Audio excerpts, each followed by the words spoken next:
Got our 2018 Toyota Camry. We're going to change out the cabin air filter today. First, open that glove box door. You can see we've got an access door back here. Just push that lever in, pull the access door out. And this is the cover to the HVAC housing. So you got two little fingers over here that you're going to have to squeeze. And pull this side out like that. So here's the little fingers. You just have to squeeze them to get them out of that panel. That exposes our filter.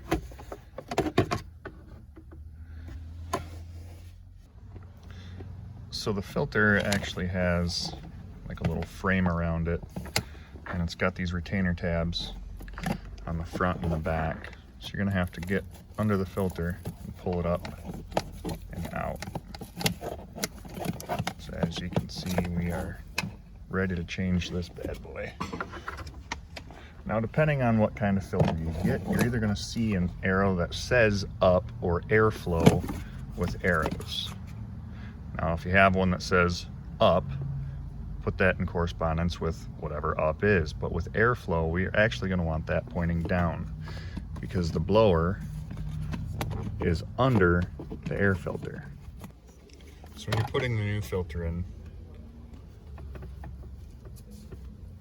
you're going to want to put it in, slide it forward under those catch tabs, and then bring the back side down, and then under the tabs as well. Now you can see it's sitting nice and flush.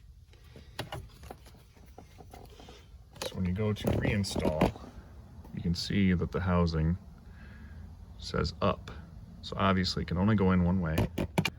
So we'll take our filter and our casing and slide it back into the HVAC housing.